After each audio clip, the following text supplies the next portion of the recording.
오늘 본문 말씀을 통해서 믿음의 유복, 믿음의 복이라는 제목으로 말씀 증거하겠습니다. 그 사회복지를 전공하고 그 분야에 일하는 분이 말하기를 우리나라 여러 정책 중에 좋은 혜택들이 많이 있다. 그런데 그런 거를 잘 아는 사람은 그 혜택을 누릴 수가 있고 모르면 있는 줄을 모르니까 못 누린다는 겁니다. 하나님 나라에도 하나님 나라의 정책과 그 나라에 좋은 혜택들이 있어서 그것을 잘 아는 사람들은 그 나라의 복을 누릴 수가 있고 모르면 모르는 겁니다. 예수님께서 친히 말씀하신 대로 하나님께서 말씀하신 약속하신 이 믿음의 복이라고 하는 것들, 비록 마음이 가난할지라도 천국이 주어지는 복이 있으며 마음이 슬프고 애통할지라도 하나님의 위로함을 받는 복이 있으며 또한 긍휼히 여기는 자는 긍휼히 받고 청결한 자는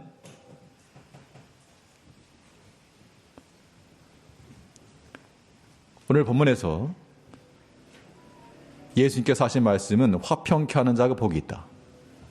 화평케 하는 자가 복이다라고 하는 이것도 하나님 나라의 좋은 정책이라 생각하시고 이걸 우리가 좋은 정보를 얻었다.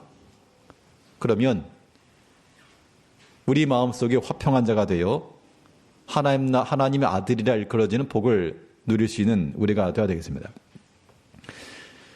화평한 자가 된다. 화평케 하는 자입니다. 그러니까 나는 멀리 떨어져 있으면서 너희 둘 서로 화평해 이게 아니고 내가 화평을 만들어가는 겁니다. 여기서는 두 가지 개념인데요. 화평케 하는 자라고 하는 것은 말 그대로 피스메이커고 화평을 만들어가는 자들이고 그에 반대되는 것, 화평치 못하는 것은 트러블 메이커입니다. 문제를 만들어가는 겁니다. 이제 우리가 믿음 안에서 화평함에 이르는 이러한 복을 누리려면 우리가 어떠한 모습을 가지고 나갈 것인가? 본 말씀을 통해서 우리 살펴보도록 하겠습니다. 먼저 생각해 볼 수 있는 것은 화평케 하는 자가 되려면 먼저 용서하는 자가 되어야 됩니다. 용서가 앞서야 돼요. 하나님께서 어떻게 우리를 용서하셨는가, 우리와 어떻게 화평케 하셨는가를 보면 우리는 알 수가 있는데 우리가 어떠한 조건이 다 갖춰져 가지고 그래서 우리를 용서하신 것이 아니라 먼저 용서하시고 그리고 화목의 관계를 이어나가신 겁니다. 우리 사람과의 관계도 마찬가지인데요. 화평의 관계를 유지하라고 하는 것은 그 정례 무엇인가 불편함이 있다든가 혹은 관계에 막힘이 있다든가 이런 걸 전제로 하는 겁니다. 그럼 그런 것들에서부터 돌이켜 화평케 나가려면 어떻게 되느냐? 선용서예요. 선용서. 선용서라고 하는 것은 내가 먼저 용서하는 걸 가리킵니다. 그러니까 내 편에서 먼저 손을 내밀어 용서를 해주는 그런 모습이 필요하죠. 우리 하나님 앞에 예배하러 나왔습니다. 예배라고 하는 것도 하나님이 기쁘시게 하시는 것이긴 한데 근데 우리 마음속에 막힘이 있거나 다툼이 있거나 분쟁이 있거나 그런 상태를 가지고 하나님 앞에 예배하는 것을 하나님께서 기뻐하지 않으신다는 겁니다. 마태복음 5장 24절을 보게 되면 24절 말씀에서요. 예물을 제단 앞에 두고 먼저 가서 형제와 화목하고 그 후에 와서 예물을 드리라. 예물을 드린다라고 하는 것은 이 종교적인 행위입니다. 하나님 앞에 드리려고 지금 가지고 나간 건데 그런데 그 과정 속에 형제와 어떤 불편함이 있었다는 얘기죠. 어떤 원망들을 만한 일, 어떤 안 좋은 일이 있어가지고 저기 마이크 좀 울리나요? 굉장히 좀 신경 쓰이시네. 쓰입니다. 네. 들리시는 건 상관없습니까? 네. 네. 그러니까 하나 앞에 나가는 이런 종교적 행위인데 어떻게 우리가 오늘날 예배드리러 주 앞에 나온 건데 그런데 화목하지 못하면 하나님께서 그 예물을 안 받으시겠다는 거잖아요.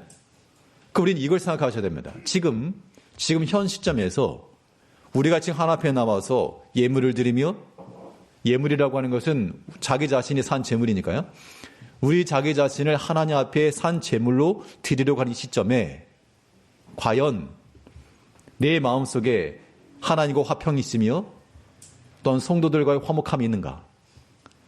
이게 없고 만일 어떤 막힘이나 담이나 이런 것이 있다 그러면 뭘 하셔야 됩니까?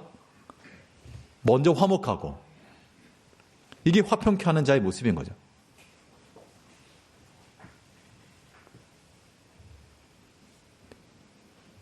형제와 화목하라고 했을 때 그 사람 보고 말하기를 당신이 와서 내게 먼저 용서를 구하시오. 그렇게 말한 거 아니었습니다. 그렇게 가지고는 절대 화평될 수 없어요. 하나님께서 우리를 용서하신 것도 그러하고 그리스도께서 우리를 위해서 화목하게 하신 것도 마찬가지인데 네가 먼저 내 앞에 와서 무릎 꿇고 용서를 구해라. 그러면 관계가 회복되겠다. 이거는 복음이 아닌 겁니다.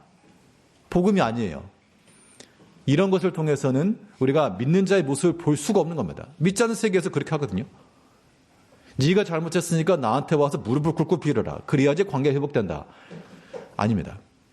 참된 복음은 먼저 용서함이 있습니다. 먼저. 비록 상대방이 내게 죄를 범하였을지라도 죄라기보다도 어떠한 이 약함과 실수가 있을지라도 우리가 먼저 가서 화해 악수를 하는 것 이게 하나님의 아들이라 일컬음을 받는 거잖아요. 하나님께서 우리를 용서하신 것도 우리가 뭐 되었을 때? 죄인 되었을 때 아직 하나님 앞에 죄인 된 그 상태에서 먼저 용서하시고 그리고 화목하게 하신 겁니다. 이게 어렵죠. 어렵다는 겁니다. 어려우니까 하나님께서도 자기 아들을 십자가에 내주시기까지 그 큰 고통을 통해서 이를 이루신 겁니다. 이제 우리가 화평케 하는 자들이 되려면 우리가 하나님의 자녀잖아요. 그러니까 하나님의 자녀라고 일컬음을 받으려면 화평케 하는 자가 되어야 됩니다. 오늘 본문에 그랬잖아요. 화평케 하는 자는 복이 있나니 그들이 하나님의 아들이라 일컬음을 받을 것이요. 우리가 하나님의 자녀라 이러한 호칭을 얻으려면 말 그대로 화평케 하는 자가 되어야 되겠는데 그러려면 우리 편에서부터 먼저 손을 내밀어 교제 약속을 하고 그거 손을 잡은 다음에 비트는 게 아니라 그 손을 붙들고 포용하며 수용해 줄 줄 아는 그런 마음이 있어야 됩니다. 그런 마음이 있으신지를 우리 먼저 살펴야 돼요. 하나님께서는 우리를 용서해 주시고 그리스도께서도 우리를 용서해 주시고 그런데 나는 용서 못하고 그건 말이 안 되는 겁니다. 하나님의 자녀답게 하나님의 아들이라 일컬음을 받으려면 하나님께서 그러하신 것처럼 그의 성품을 닮으라 그런 얘기죠. 먼저 용서하고 먼저 사랑하고 먼저 용납해 줄 수 있는 그러한 마음의 넓음과 사랑이 필요한 겁니다. 그럼 사람들이 왜 서로 용납을 못할까요? 어떤 갈등이 있을 때 왜 서로 용납하지 못하고 서로 손을 내밀지 못하고 용서하지 못할까? 그 이유는 무엇인가 하면 그러니까 다른 사람보다 내가 더 낫다고 생각하기 때문에 그런 겁니다. 이건 뭐 거의 대부분이 그런 경우가 그렇죠. 다른 사람이 말이 더 옳고 그 사람이 더 탁월하다 그러면 자기 주장을 굽힐 수가 있는데 그렇지 않기 때문에 여기는 갈등이 일어나는 겁니다. 이 초대교회 당시 이 유대인들을 향해서 복음을 전했던 유대인들을 향했던 베드로와 요한과 예수님의 제자들 그 라인이 있었고 또 이방인들에게 복음을 전했던 바울과 실라와 바나바와 같은 그러한 선교사들의 라인이 있었습니다. 그런데 그 사이에 어떤 갈등이 하나 있었는가 하면 율법의 적용에 있어서 그러니까 오해를 받았죠. 바울과 그 일행들이 모세 율법을 부정한다. 뭐 그런 것 때문에 오해를 받았다는 겁니다. 보통 일반적인 성도님들은 잘 못 느낄 수 있지만 어떤 신학을 했거나 목회자들은 어떤 작은 계명 하나 혹은 이런 해석 하나에 굉장히 민감합니다. 그러니까 어떤 개인적 차원에서 교제 말고 어떤 신학적 사상에 있어서 약간 이 반대의 결이 느껴지게 되면 이거는 뭐 같이 갈 수 없는 그러한 이 상황이 되거든요. 그 분명히 초대교회 당시에 유대인들을 향하던 그리스도인들과 이방을 향하던 그런 그리스도인들 사이에는 이 간극이 발생할 수밖에 없어서 서로 오해가 생기고요. 우리가 뭐 교회에서 어떤 일 하나를 하더라도 뭐 의견 차이가 발생하게 되면 이거 타협하기 전까지 이게 어렵잖아요. 신학적 문제에 걸렸기 때문에 굉장히 어려움이 복잡했지만 그러나 서로가 각자에게 주신 하나님의 은혜를 알았기 때문에 물론 내가 옳고 나도 열심히 했지만 상대방에 대한 그런 하나님의 은혜를 알았기 때문에 서로 화평이 이루어졌다는 겁니다. 이 또한 교제 약수를 먼저 나눠서 그 화평이 이루어간 거예요. 우리 갈라디아 2장 9절 말씀을 보게 되면 야고보와 게바와 요한도 내게 주신 은혜를 알므로 나와 바나바에게 친교 약수를 하였으니 우리는 이방인에게로 그들은 할례자에게로 가게 하려 합니다. 그러니까 지금 여기서는 무엇인가 하면 지금 바울 입장에서는 이 베드로와 예수님의 제자들 그 계파들은 그 라인은 유대인들에게 복음을 전한 자들이다라고 인정을 해줬기 때문에 화평이 가능했고요. 또 그 당시 초대교회의 기둥과 치였던 베드로와 요한과 야고보도 이 바울 또는 실라 그런 선교사들이 이방인들에게 보내주신 하나님의 은혜가 있는 자들이다라고 이렇게 인정을 했기 때문에 서로 교제 약속을 했다는 겁니다. 그래서 화평이 된 거예요. 근데 만약 서로가 내가 옳다, 네가 그러다, 입장 굽혀라 이렇게 나갔다 그러면 아마 불성사하는 장면이 발생했을 겁니다. 우리가 모든 관계성 속에서 용서, 용납함이 가능하려면 그 사람에 대한 하나님 주신 은혜를 알아야 됩니다. 그럼 우리가 하나님 대적할 수 없기 때문에 그 사람에 대해서도 우리가 용납을 할 수 있는 거예요. 그런데 난 아무리 생각해봐도 이 사람은 아무리 생각해봐도 좋은 게 하나도 없습니다. 이 사람에게는 나은 게 하나도 없습니다. 혹시 그런 마음을 가지고 계신 분이 있을지 모르겠습니다만 만약 그런 사람이 있다 그러면 뭐 교제를 안 하면 되죠, 사실은. 그런데 성경을 보게 되면 하나님께서는 어떠한 사람도 적당하게 지으셨다 그랬죠? 선한 사람만 지으신 것이 아니라 악인도 악한 날에 적당하게 지으셨다. 그럼 우리가 생각할 때 저 사람은 악한 사람이고 모자란 사람이고 뭐 불편한 사람이고 도움이 안 되는 사람이고 라고 판단하는 그 사람도 하나님께서 적당하게 지으셨다는 거예요. 그럼 하나님께서 적당하게 쓸 때가 있다는 것이기 때문에 우리가 그 누구라도요. 비록 내가 봤을 때 나만 못할지라도 우리가 대적하거나 배격하거나 다투거나 그래서는 안 된다는 겁니다.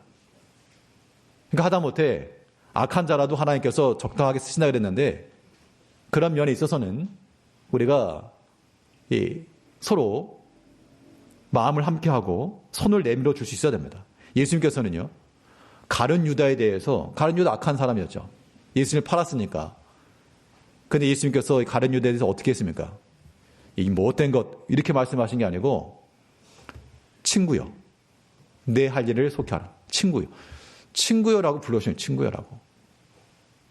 악한 사람은 분명한데 또한 하나님께서 아버지께서 또 그 사람을 통해서 하나님께서 일을 이루시기 때문에 모든 건 다 하나님께 맡기고 자기에 대한 오해 자기를 팔았으니까 얼마나 이거 속상한 겁니까? 그런데 그런 것들 내가 친히 원수 갚으려 하지 않고 다 하나님께 맡긴 거죠. 그러니까 하나님께 나중에 심판하셨습니다. 우리가 화평케 하는 자가 되려면 먼저 손을 내밀어 우리가 용서와 용납하셔야 됩니다. 그러니까 그런 것들 좀 제 얘기를 안 하셨으면 좋겠어요. 저 사람 잘못했으니까 나한테 먼저 용서 구해라. 그건 정말 수준 낮은 겁니다. 아주 유치한 거예요. 비록 그 말이 틀리지 않고 옳을지라도요. 그런 언급 자체는 안 하셔야 됩니다. 왜요? 성경 어디를 봐도 저 사람 잘못했으니까 와서 빌어라 이런 말씀이 어디 있습니까? 가서 먼저 사과하라. 가서 예물을 내려놓고 먼저 가서 화목하라. 예수님께서도 가서 먼저 용서해 주셨고 먼저 찾아가 주셨고 하나님께서도요. 우리가 죄인 되었을 때 미리 용서해 주시고 그런 자들이 하나님의 아들이라 일컬음을 받는다. 이제 우리가 지금까지 그래 오셨던 것처럼 모든 관계성 속에서 화평케 하는 자가 되기 위해서요. 먼저 용서하며 손을 내밀어 이러한 친교 약수를 할 수 있는 그러한 성도님들이 되셔야 되겠습니다. 그러면 말이 좋아서 이거 용서지, 용서가 어려운 이유는 그 용서를 해주려면 이거죠. 옷을 새로 사 입었는데 뭐 어떤 아이가 뭐 아무튼 칼로 찍었습니다. 그럼 찢어졌잖아요. 그러면은 잘못한 거고 나는 그를 용서를 내가 받긴 받아야 되는데 내가 용서를 해주려면 옷이 찢어진 것에 대한 이 책임, 요것도 탕감이 돼야 되거든요. 그래서 용서가 어렵죠. 사람과의 관계성이라고 하는 것이 어떤 물질적인 보상으로 되지 않는 게 있습니다. 말 그대로 관계니까.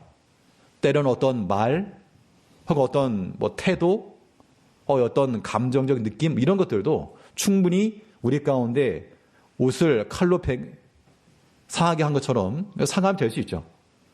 그럴 때 그 상한 것을 누가 감당할까? 화평케 한다라고 하는 것은 그 모든 용서의 몫이 우리에게 있는 겁니다. 즉 자기 몫을 가지고 나누면서 용서하는 거예요. 내가 누군가를 용서한다 할 때도 우리에게 있는 것을 내가 감당한다. 그 마음을 가지고 나갈 때 용납이 이루어지는 겁니다. 예수님께서 우리의 화목제물 되시고 우리의 화목하게 하신 것도 자기 피로써 화평을 이뤘기 때문에 그랬다 그랬잖아요. 자기 피로, 자기 십자가로. 십자가라고 하는 게 결국 피 흘림이죠. 그의 고난과 그의 상함과 그의 죽으심을 통해 화목하게 하셨다. 자기를 내어주심으로 화목하게 하셨다. 이게 화평케 하는 자의 모습이 되는 겁니다.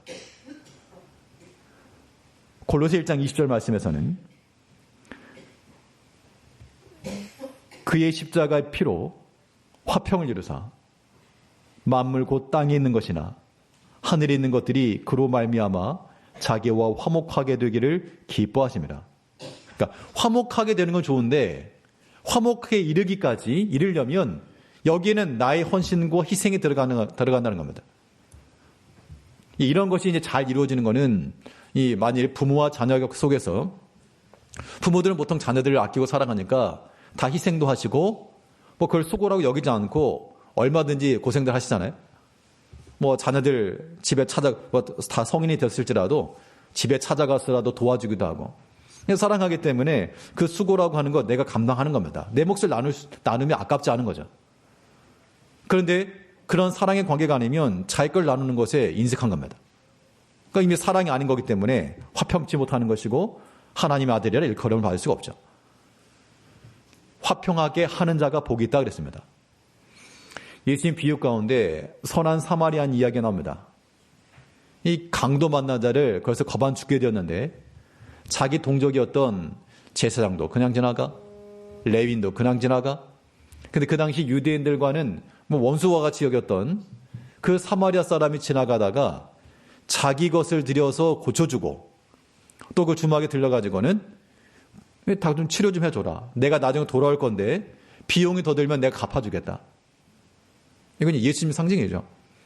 그러면 자기 것을 가지고 베푸니까 거기에 화평과 또한 회복이 있었던 겁니다. 우리가 하나 앞에서 이러한 화평케 하는 자가 되려면 아무튼 자기 자신의 것을 가지고 좀 함께 나눌 수가 있어야 됩니다. 하나님께서도 인색하지 않으시고 그 아들 예수를 우리에게 보내주셨고요. 예수님께서도 그가 친히 하나님이셨으나 그 아들됨의 권리를 다 내려놓으시고 자기 몫을 우리에게 나누신 겁니다. 그래서 화평하게 된 거잖아요. 우리 교회 공동체 이룰 때도 마찬가지입니다. 참 안 좋은 거는 나는 손에 하나도 안 봐야지 그런 마음을 가지고 있으면 그거는 되게 안 좋은 거. 안 좋은 거보다 조금 더 심하게 말하면 되게 못된 거. 못된 마음이죠. 못된 마음. 아니 하나님께서도 그리스도께서도 다 자기 그 가장 귀한 것을 들여서 우리가 화목하게 하시려고 하나 되게 하시려고 그렇게 했는데 우리가 그런 걸 감당하지 못한다? 그러면 안 되는 겁니다. 하나님께서 우리에게 뭐 너네 가지고 있는 걸 내놔라 그렇게 하지 않으시잖아요. 우리가 할 수 있는 충분히 감당할 수 있는 수준과 범위 내에서 수고하는 것이고 희생하는 것이고요. 또 우리에게 말로서 위로해 주시는 것이고요. 몸으로 봉사하는 것이고요. 다 자기 몫이 있는 겁니다. 그 몫을 충분히 잘 감당해 나가는 것도 다 화평케 하는 자의 모습이라. 전체 공동체로 움직일 때는 어느 한 사람 한 사람 뭐 다 중요한 거죠. 한 자리가 삐게 빠지게 되면 전체가 위험해질 수 있습니다. 정밀한 그러한 기계일수록 작은 부속품 하나 이거 문제가 생기면 전체 고장이죠. 이제 우리는 하나님의 교회를 이루어가는 중요한 벽돌 한 장 한 장인데 한 장 빠지면 한 장 빠지는 건 정도야 괜찮을지 모르나 그 빠진 자리로 바람 들어와 물 들어와 또 거기 또 빠져. 그렇기 때문에 하나님께서 우리에게 맡기신 그 몫을 따라 또 직분을 따라 끝까지 잘 감당해 낼 때 이것이 하나 앞에 화평케 하는 자의 모습이 되는 겁니다. 뭐 친하게 지냈으면 화평케 하는 게 아니잖아요.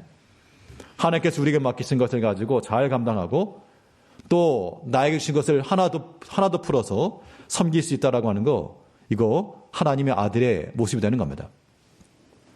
근데 그렇지 못하고 계속해서 내가 옳다 네가 그러다 옳고 그름을 가지고 나가면요. 내가 비록 옳을지라도 성경은 뭘 말했는가 하면 자, 두 사람이 있습니다. 뭐 당연히 경중을 따지게 되면 똑같이 50대 50은 아닐 거니까 누구 한 사람 조금 잘했고 누구 하나 또 못했겠죠 당연히. 근데 서로 이제 말하는 겁니다. 못한 사람은 너 때문에 그랬다. 조금 잘한 사람은 너 때문에 그랬다. 성경은 뭐라고 말씀하고 있죠? 성경은 말하기를 니네 둘 다 잘못됐다 그렇게 말하고 있습니다. 고린도전서 6장 7절을 보게 되면 너희가 피차 고발함으로 너희 가운데 이미 뚜렷한 허물이 있나니 차라리 불의를 당하는 것이 낫지 아니하며 차라리 속는 것이 낫지 아니하냐. 그러니까 여긴 당연히 사람들 사이 어떤 당사자들 속에서 어떤 사람은 불의를 행하였고 어떤 사람을 속였다는 겁니다. 그러니까 그 사람이 좀 잘못했겠죠. 속임을 받은 사람, 불의를 당한 사람은 뭐 어떻게 보면 피해자일 수 있는 겁니다. 그러니까 내가 옳다라는 관점을 가지고 고발했다는 얘기잖아요. 너 잘못했다? 또 상대방은 네가 잘못했다? 피차 고발하니까 피차 상소하니까 뭐라 그랬는가 하면 너희가 피차 고발한 것 때문에 이미 허물이다. 서로 용납하지 못한 그 자체가 이미 허물이다.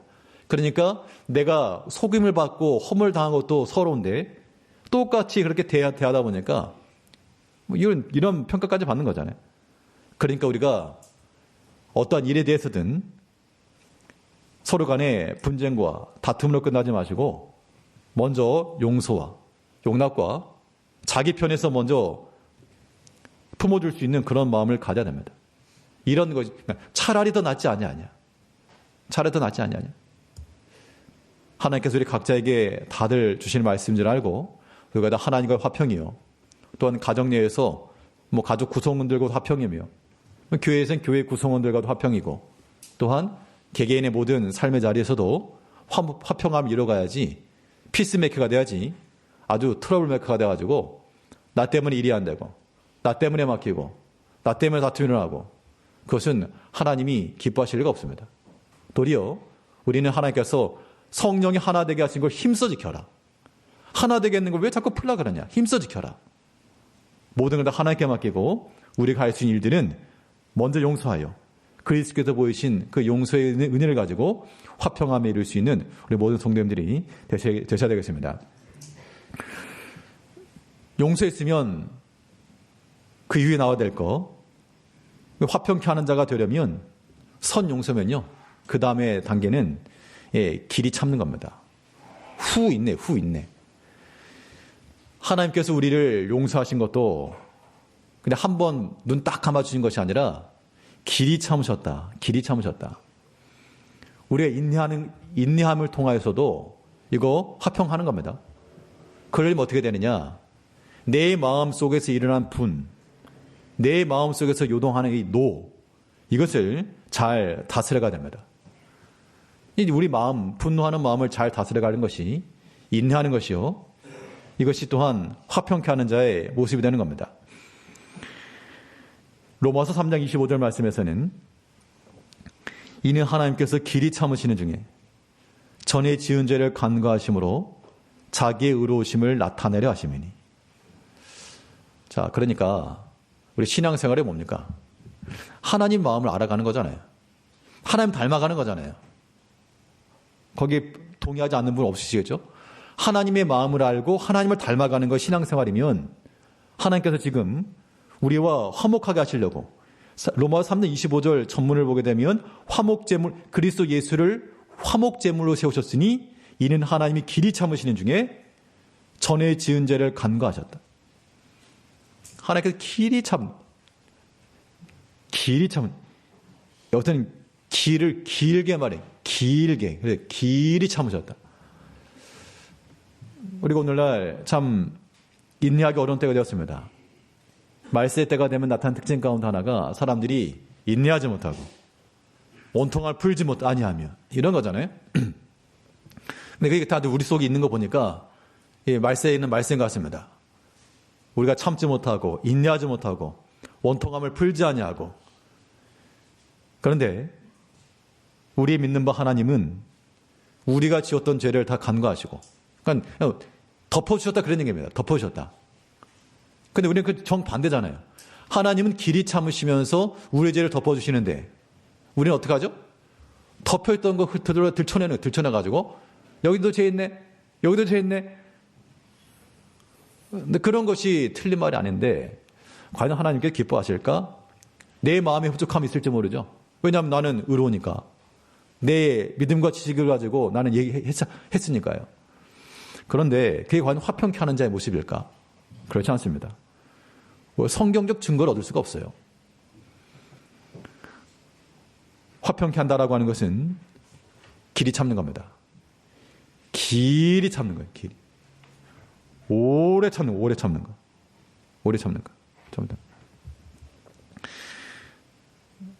참는 것도 이거 사람의 마음이 겸손하고 낮아져야지만 오래 참을 수 있습니다. 그렇지 않고 사람의 마음이 높아지고 교만하면 또 화도 막 금방금방 나요. 지난주에 성경 공부하면서 그런 말씀을 드린 적이 있었는데 사람이 너무 화낼 힘이 있어야지 화가 난다고. 근데 화낼 힘조차 없으면 화도 안 나는 겁니다, 사실. 내가 지금 여기서 그럴 상황이 아니, 화를 낼 수는 있는데, 근데 힘이 없어가지고 못 내겠다. 그러니까 아무튼 화를 냈다, 분노가 일어났다, 아직 성성하신 거예요. 근데 그러한 성성함이라고 하는 거는 하나님 기뻐하지 않으시니까 요즘 김장철에 다들 숨 죽이잖아요. 좀 더 죽어야 되겠다, 너네. 하나님께 어떤 면으로 우리 숨 죽이실 모르니까 조심들 하시고, 두려워하시고요. 내가 좀 화가 났다? 나 성성하구나. 우리는 낮아져야 됩니다. 그리스도께서 낮아진 것처럼. 하나님께서 그 마음을 낮추시고, 우리를 위해서 그의 사랑하시를 내어준 것처럼. 하나님의 특징을 뭐라 그랬습니까? 하나님은 은혜로우시고, 자비로우시며, 뭐하기를 더디하시고, 노하기를 더디하시고. 근데 우리는 노하기를 잘하고, 노하기에 빠르고, 민첩하고, KTX가 더 빠른 거죠. 소리 빽 나오고, 힘이 있다는 얘기죠. 그런 힘을 다 빼야 됩니다. 노하기를 더디하는 것, 사람의 분한의 마음, 이 마음을 다스릴 수 있다라고 하는 것은, 이것은 화평케 하는 것이요. 또한 허물을 용서하는 길이라 그랬습니다. 그러니까 내가 누군가에 대해서 내가 너 용서해 줄게 라는 말을 하지 않아도요. 조금 더 인내해주고 기다려주고 참아주는 거 있잖아요. 그 자체가 허물을 용서해 주는 거라 그랬습니다. 그럼 이 정도 우리 얼마든지 할 수 있지 않습니까? 내가 참으로 말을 섞기는 좀 그렇고 그렇지만 내가 한 번 더 참아준다. 하나님께서도 오래 참으심으로 우리의 지었던 죄들을 다 간과하시고 덮어주셨는데 그렇죠. 물론 이게 공의와 정의를 그게 옳지 않다는 거 말씀드린 거 아니에요. 하나님께서 때로는 그래서 예수 십자가 안에서 우리의 죄를 다 덮어주셨는데 우리가 조금은 눈 감아주고 사랑하는 사람은 그게 가능해요. 우리 애들이 잘못했다. 애들이 그럴 수 있지 뭐. 남의 집 애들이 그러면 절에 가지고 무슨 그러냐고. 기준이 다르잖아요. 사랑하면 이것이 덮어질 수 있다는 거예요. 우리가 형제들에 대해서도요. 화평케 하는 자가 되려면 두 마디 할 거 그냥 한 마디만 해주셔도 되고 한 마디 할 거면 좀 이따 한 마디 하고 지금 하고 싶은 말 있으면 다음 주에 한 마디 하고. 근데 신기하게도 그 시간이 좀 지나면 그냥 차라리 그냥 가만히 말 안 한 게 다행이었다 이럴 때도 굉장히 많습니다. 왜냐하면 그 인내함이라고 하는 것이 하나님께서 일을 하실 수 있는 기회를 드린 것 때문에 그렇죠. 예전에 링컨 대통령이 그랬지 않습니까? 그 서랍 속에다가 어떤 장관이나 이런 참모들에게 지금 당장 지시하고 싶은 거 좀 화가 나가지고 바로 말하지 않고 메모지에 적어놨다가 서랍에 그냥 넣어놨답니다. 그러다 그 다음날 꺼내보면 차라리 말 안 하길 다행이다. 그런 경우가 있었다 그러잖아요. 우리가 마음속에 조금은 더 인내하시고 조금 더 참으시고 물론 지금까지 다 그렇게 살아오셨겠으나 노하기를 좀 더디할 줄 아는 그런 마음을 가져야 됩니다. 잠언 19장 11절 말씀에서는 잠언 19장 11절에서 노하기를 더디하는 것이 사람의 슬기요 허물을 용서하는 것이 자기의 영광이니라. 그러니까 노하기를 더디한다라고 하는 것은 뭐 지혜로운 것이며 이건 뭐 허물을 용서하는 것과 똑같다 그런 얘기죠 지금. 그러니까 우리가 적극적으로 내가 널 용서해 주겠노라 뭐 그렇게까지 하지 않더라도 우리가 조금 더 기다릴 수 있고 한 번 더 인내해 줄 수 있고. 그러니까 이런 거 누가 해야 되냐면요. 어린 아이가 있고 어른이 있으면 어린 아이가 용납해 줄 수 있는 게 아니잖아요. 왜냐하면 어린 아이들이 어른을 기다려주고 용납해 준다 그거는 말이 안 되죠.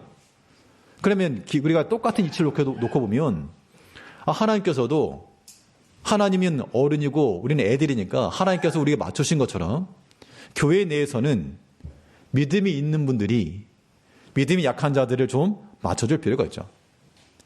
여기서 말하는 것은 어떤 진리의 타협이나 이런 걸 얘기하지 않고요. 어떤 다른 외적인 면에서 조금 기다릴 수 있고 좀 참아줄 수 있고. 그런데 그렇지 못하고 우리에게서부터 직설적인 그런 옳고 그름이 나가게 되면 그것은 나는 잘했다라고 말할지 모르나 하나님께 그렇게 생각 안 하신다는 겁니다.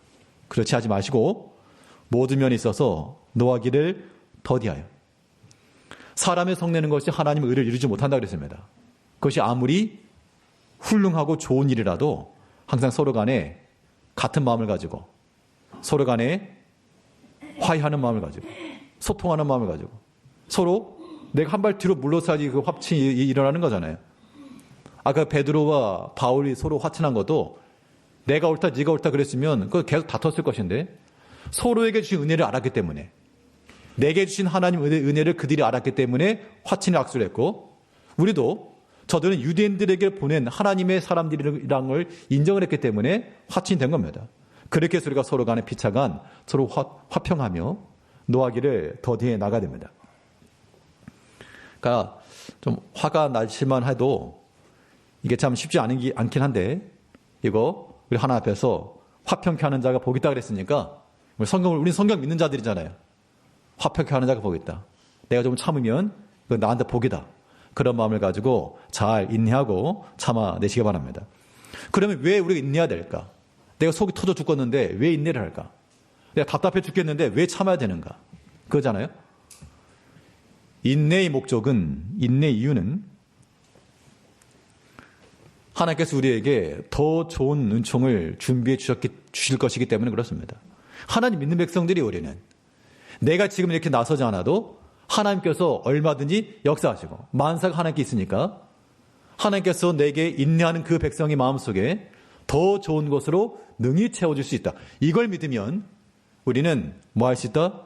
인내할 수 있다. 길이 참을 수 있다는 겁니다. 인내하는 자가 복이 있다. 그랬죠? 왜 복이 있느냐? 그 당시로는 참는 것이 굉장히 고달프고 속상하고 내가 이런 대우를 받아야 되나? 라는 생각이 들지 모르는데 오랫동안 잘 참으면 그 인내하는 자에게 주께서 주신 결말이 있기 때문에 주께서 주시는 결말이 있기 때문에 그 인내하는 자를 복 있다라고 말하는 겁니다. 야고보 5장 11절 말씀에서는요. 야고보 5장 11절에서 보라 인내하는 자를 우리가 복되다 하나니 너희가 욥의 인내를 들었고 주께서 주신 결말을 보았거니와. 그러니까 그 당시에 그 욥의 어려움을 처했을 때 욥의 아내가 그랬습니다. 그러고도 하나님 믿을 거냐? 하나님 욕하고 죽어라 그냥. 그 분이 폭발한 겁니다. 그러니까 폭발이 빵 터져가지고 그렇게 말할 때는 뭐 멋지죠? 속 시원하죠? 이것저것 다 집어 던지고 깨지고 부서지고 쨍그랑.